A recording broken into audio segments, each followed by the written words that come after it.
आपको सीधे लिए चलते हैं उत्तर प्रदेश के लखीमपुर खीरी, जहां पर सीएम योगी आदित्यनाथ का संबोधन जारी है।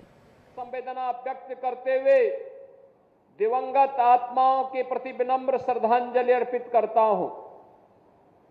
बहनों और भाइयों, सभ्य समाज में आतंकवाद के लिए कोई जगह नहीं हो सकती, अराजकता के लिए कोई जगह नहीं हो सकती। भारत सरकार की सुरक्षा, सेवा और सुशासन का जो मॉडल है वह विकास पर आधारित है, गरीब कल्याण पर आधारित है और सबकी सुरक्षा पर आधारित है। लेकिन अगर कोई सुरक्षा में सेंध लगाने का दुस्साहस करेगा तो उसके लिए जीरो टॉलरेंस की नीति के तहत उसको जिस भाषा में समझेगा उस भाषा में उसका जवाब देने के लिए आज ये नया भारत तैयार है। प्रधानमंत्री मोदी जी के नेतृत्व में ये नया भारत किसी को छेड़ता नहीं, लेकिन अगर किसी ने छेड़ा है तब उसको छोड़ेगा भी नहीं।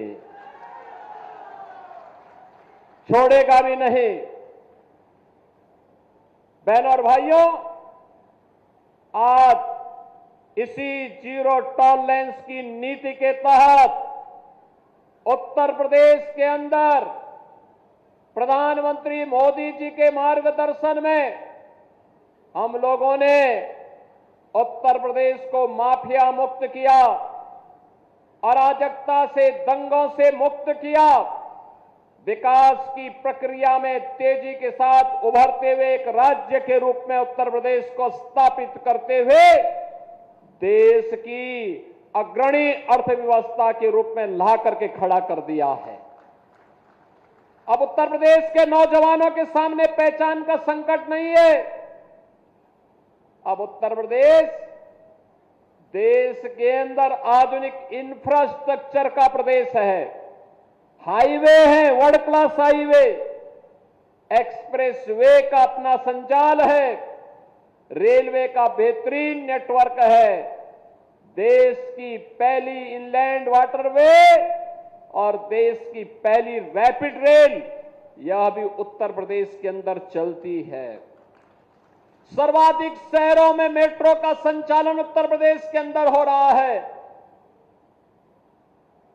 चाहे वह बाढ़ की समस्या हो या बीमारी की स्थायी समस्या का समाधान, आज नए भारत का नया उत्तर प्रदेश इन समस्याओं का समाधान बखूबी करने के लिए आगे बढ़ा है। और बहनों और भाइयों, उसी क्रम में मैं गत वर्ष यहां आया था। मुझे उस समय दुख हो रहा था जब मैं पलिया क्षेत्र में, निगासन क्षेत्र में बाढ़ की समस्या से जूझते हुए लोगों को देख रहा था। और तब मैंने रोमी साहनी जी को बोला था, तब मैंने शशांक वर्मा को भी कहा था, तब मैंने यहां पे प्रभात वर्मा जी को भी कहा था। मैंने कहा चिंता मत करिए, इसकी अस्थायी समाधान का रास्ता हम लोग निकालेंगे। और आज मुझे प्रसन्नता है कि इन जनप्रतिनिधियों के सहयोग से जल शक्ति विभाग शारदा नदी में बाढ़ की समस्या का स्थायी समाधान के लिए उसे चैनलाइज करने जा रहा है।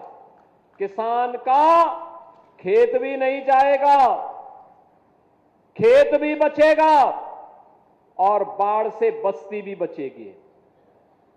हमेशा का समाधान का रास्ता निकालने के लिए आपने देखा होगा 7 किलोमीटर का एक लंबा चैनल बनाने का कार्य हो रहा है।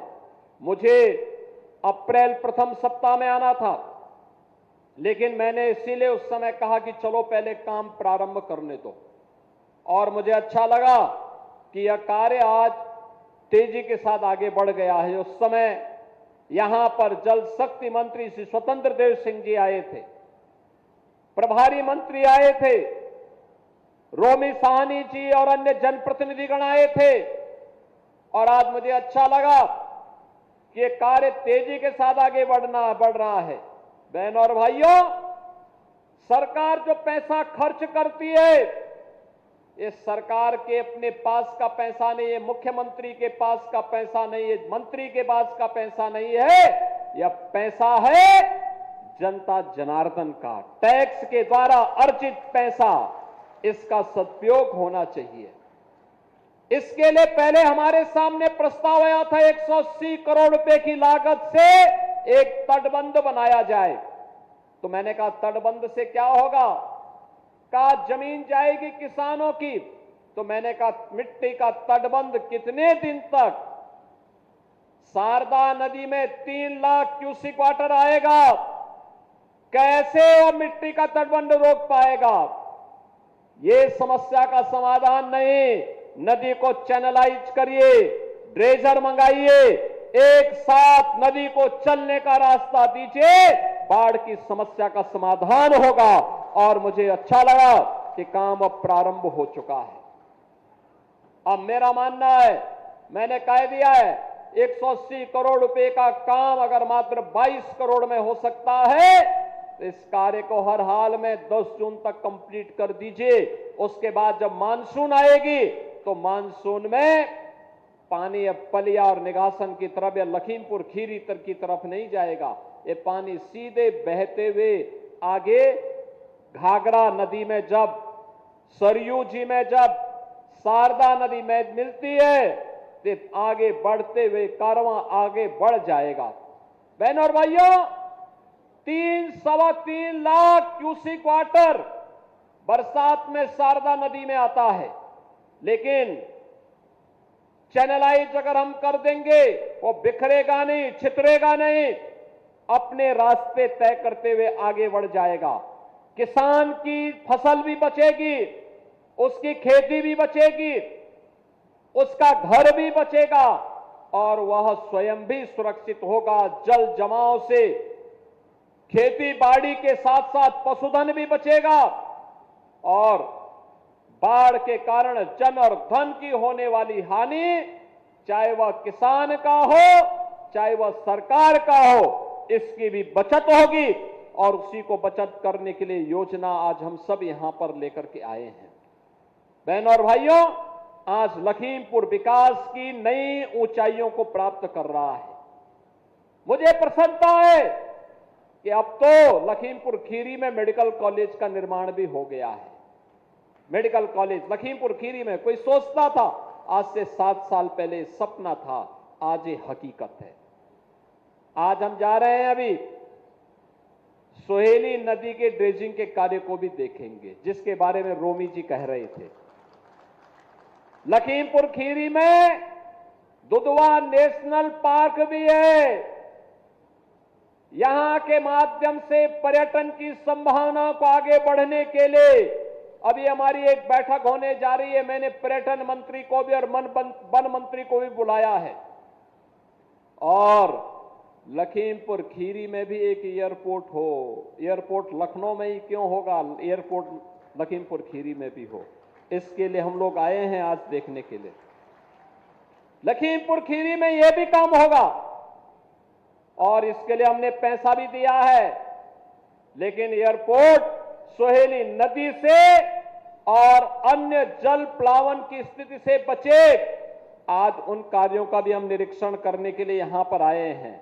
और बहनों और भाइयों, आप तो जानते हैं डबल इंजन की सरकार की शीर्ष प्राथमिकता में अन्नदाता किसान भी है, युवा भी है और देश की आधी आबादी हमारी बहन और बेटियां भी है। अन्नदाता किसान के कर्ज की माफी की शुरुआत से सरकार प्रारंभ हुई थी। आज प्रधानमंत्री मोदी जी की कृपा से प्रधानमंत्री किसान सम्मान निधि का लाभ हर अन्नदाता किसान को उपलब्ध करवाया जा रहा है। और अन्नदाता किसान को किसान सम्मान निधि के साथ साथ गन्ना मूल्य के भुगतान के बारे में जो चिंता यहां के जनप्रतिनिधियों की है, बहनों और भाइयों, हमने तो पहले दिन से कहा है कि किसी को भी अन्नदाता किसानों का शोषण करने की इजाजत नहीं देंगे, किसी को भी नहीं देंगे। आपने देखा होगा 2017 के पहले गन्ना किसानों का 10-10 वर्षों का गन्ना मूल्य का बकाया रहता था। आज 1 साल पुराना किसी किसान का नहीं होगा। और हमने ये भी तय किया है 122 चीनी मिलें चल रही हैं। 122 में से हम लोगों ने तय कर दिया है 105 चीनी मिलें ऐसी हैं, बहनों और भाइयों, जो 1 सप्ताह के अंदर गन्ना मूल्य का भुगतान कर रही हैं। लेकिन जो शेष 17 चीनी मिलें हैं, इन 17 चीनी मिलों में जो लेट लफीते हैं, इसके लिए भी हम इसका एक समाधान निकाल रहे हैं। लेकिन मैं आपको इस बात के लिए आश्वस्त करता हूं, पैसा किसी का डूबेगा नहीं, क्योंकि चीनी मिल का कब्जा तो हमारे पास है। चीनी मिल तो हमारे पास है। अगर कोई बात बदमाशी करेगा, अभी तो हमने एस्क्रो अकाउंट खोला है कि जो भी चीनी बिकेगी वह ज्वाइंट अकाउंट होगा। पहले किसान के पास जाएगा, तब चीनी मिल मालिक के पास जाएगा। और अगर कोई इसके बाद भी बदमाशी करने का काम करेगा, तो हम चीनी मिल को ही नीलामी करके पहले किसानों का गन्ना मूल्य का भुगतान करेंगे और तब जाकर के फिर कोई और कार्य होने देंगे। बहनों और भाइयों, अन्नदाता किसान हो या युवा, अभी मैं मंच पे देख रहा था, किसानों को डबल इंजन सरकार की सब्सिडी के तहत ट्रैक्टर और कृषि उपकरण वितरित किए जा रहे थे। और साथ साथ एक तरफ अन्नदाता किसानों को यह सुविधा और दूसरी तरफ युवाओं के लिए सीएम युवा उद्यमी योजना के अंतर्गत 5 लाख रुपए तक का ऋण, ब्याज मुक्त ऋण है। ब्याज मुक्त ऋण, उनके ट्रेनिंग की व्यवस्था और बिना गारंटी के उनको ऋण उपलब्ध करा करके नया उद्यम स्थापित कर सकता है। यह सीएम युवा उद्यमी स्कीम के अंतर्गत यहाँ के नौजवानों को भी वह ऋण उपलब्ध करवाने का कार्य यहां पर किया जा रहा था। और आपने ये भी देखा होगा कि महिला स्वयंसेवी समूह को धनराशि देकर के प्रधानमंत्री मोदी जी के विजन के अनुरूप उन्हें लखपति दीदी बनाने के कार्यक्रम के साथ जोड़ा जा रहा है। यानी ये सभी कार्यक्रम प्राथमिकता के आधार पर बिना भेदभाव के हो रहा है। लेकिन बहनों और भाइयों, आपने देखा होगा, जो लोग विकास नहीं चाहते, जो लोग विकास के विरोधी हैं, जो महिला विरोधी हैं, जो युवा विरोधी हैं, जो अन्नदाता किसान के विरोधी हैं, जब इन्हें शासन करने का अवसर मिला था, इन्होंने किसानों को आत्महत्या करने के लिए मजबूर किया था, युवाओं को प्लान करने के लिए मजबूर किया था और पेशेवर गुंडे और माफियाओं को बहन और बेटी और व्यापारियों के साथ सुरक्षा पर सेंध लगा करके उनके जीवन के साथ खिलवाड़ करने का काम किया था। आज बेटी भी सुरक्षित है, व्यापारी भी सुरक्षित है। युवा के सामने पहचान का संकट नहीं है। हमारे अन्नदाता किसान आत्महत्या नहीं कर सकता, क्योंकि शासन उनके द्वार पर है, उनकी सुरक्षा के लिए पूरी मजबूती के साथ काम कर रहा है। और इसलिए हताश और निराश विपक्ष अब जाति के नाम पर समाज के ताने बाने को छिन्न भिन्न करने पर उतारू हो रखा है। आपने देखा होगा, ये समाजवादी पार्टी हो या कांग्रेस, अब ये जाति के नाम पर समाज को बांट रहा है। आपने देखा होगा किस तरीके की राजनीति कर रहे हैं। इन लोगों की राजनीति, एक तरफ छत्रपति शिवाजी महाराज का अपमान करते हैं और औरंगजेब का महिमा मंडन लोग करते हैं। औरंगजेब जैसा क्रूर बादशाह इतिहास में नहीं हुआ। औरंगजेब के बारे में कहते हैं कि वह प्रतिदिन 1 मन जनेऊ तोल करके लेता था, हिंदुओं पर जजिया कर लगाता था, मंदिरों को तोड़ने का काम उसने किया था। ये समाजवादी पार्टी उस क्रूर औरंगजेब का महिमा मंडन करती है। ये समाजवादी पार्टी राणा सांगा का अपमान करती है और बाबर जैसे आक्रांता का महिमा मंडन करती है जिस बाबर ने अयोध्या में राम जन्मभूमि पर हमला करके राम मंदिर को तोड़ने का काम किया था। ये समाजवादी पार्टी उस बाबर का महिमा मंडन करती है। और ये समाजवादी पार्टी, याद करिए 2 वर्ष पहले जब पूरे देश के अंदर प्रधानमंत्री मोदी जी के नेतृत्व में रन फॉर यूनिटी का कार्यक्रम चल रहा था, लौह पुरुष सरदार वल्लभ भाई पटेल जी की जयंती के कार्यक्रम के साथ पूरा देश जुड़ा हुआ था। समाजवादी पार्टी के मुखिया उस समय जिन्ना का महिमा मंडन कर रहे थे। बहन और भाइयों, ये लोग राणा सांगा का अपमान करेंगे, छत्रपति शिवाजी महाराज का अपमान करेंगे, लौह पुरुष सरदार वल्लभ भाई पटेल का अपमान कर रहे हैं, बाबा साहब भीमराव अंबेडकर का अपमान कर रहे हैं। आपने देखा होगा इस समाजवादी पार्टी की सरकार के समय बाबा साहब भीमराव अंबेडकर के नाम पर बने हुए मेडिकल कॉलेज का नामकरण इन्होंने बदल करके उसका नामकरण अपने परिवार के सदस्यों के नाम पर करने जा रहे थे। तब तक सरकार चली गई उनकी, और हमारी सरकार आई। हम लोगों ने फिर से कन्नौज मेडिकल कॉलेज का नामकरण बाबा साहब भीमराव अंबेडकर जी के नाम पर फिर से किया है। बहनों और भाइयों, आज के इस अवसर पर मैं आप सबसे इस बात के लिए कहने के लिए आया हूं, भारतीय जनता पार्टी आपकी सुरक्षा के लिए, आपके स्वावलंबन के लिए, आपकी सेवा के लिए, गरीबों के कल्याण के लिए पूरी प्रतिबद्धता के साथ कार्य कर रही है। ये जो अभियान चल रहा है, हमें बाढ़ से बचाव का स्थायी समाधान चाहिए। इस जैसे ही शारदा नदी में चैनलाइजिंग का पूरा कार्य हो जाएगा, जैसे नदी को चैनलाइज करने में हमें पूरी सफलता प्राप्त होगी, 400 गांव बाढ़ से जो प्रभावित होते हैं उन लोगों को इससे राहत मिलेगी। 2.5 लाख की आबादी इससे राहत महसूस करेगी। 10,000 हेक्टेयर भूमि इससे बाढ़ से बचाव में मदद मिलेगी। और इतने बड़े कार्यक्रम के लिए आज मैं आपके बीच में यहां पर आया हूं। मैं धन्यवाद दूंगा रोमी साहनी जी को, मैं धन्यवाद दूंगा यहां के जनप्रतिनिधियों को, सभी माननीय विधायकों को, जिन्होंने लग करके इस बाढ़ की समस्या के स्थायी समाधान का रास्ता निकालने में सरकार की मदद की है। और आज हम सब आपके बीच आए हैं। मैं एक बार फिर से इस कार्य के लिए आपको बधाई देता हूं। अक्षय तृतीया आने वाली है, 30 अप्रैल को भगवान परशुराम की पावन जयंती का दिन भी है। और अक्षय तृतीया तो हमारे सनातन धर्म में एक पवित्र तिथि के रूप में मानी गई है। यानी अक्षय यानी जिसका क्षय नहीं होता है।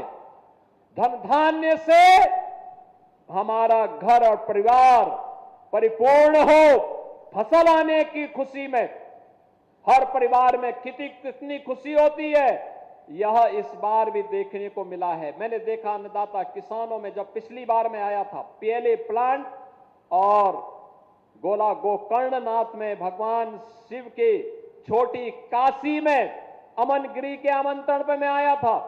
भव्य कॉरिडोर बनने जा रहा है। बहनों और भाइयों, काशी की तर्ज पर छोटी काशी में भी अब एक कॉरिडोर बनकर के बाबा गोला गोकर्णनाथ का पावन पर्यटन स्थल के रूप में लाखों की संख्या में श्रद्धालु जनों को, पर्यटकों को अपनी ओर आकर्षित करने का एक कार्य होगा। और मैं कह सकता हूं, जब गोला गोकर्णनाथ का विकास होगा, दुधवा का विकास होगा, तो जहां खतरा है वहां क्यों जाएंगे लोग?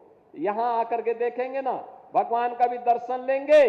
दुधवा में आकर के जब लखनऊ में टेम्परेचर 46 होता है, दुधवा के अंदर तब 38 डिग्री टेम्परेचर रहता है। तो पर्यटक यहां आएंगे, रोजगार यहां संभावना बढ़ेगी। और रोजगार, इस सर्विस सेक्टर में, पर्यटन में कितनी संभावनाएं हैं, यह हम इसके माध्यम से देख पाएंगे। आज के इस अवसर पर मैं पिछली बार जब आया था, खेतों में गेहूं की फसल शानदार तरीके से थी, गन्ने की फसल थी, और अब किसानों ने उसको समेट लिया है समय पे। और मैं कहूंगा वूसा बैंक भी बनाइए।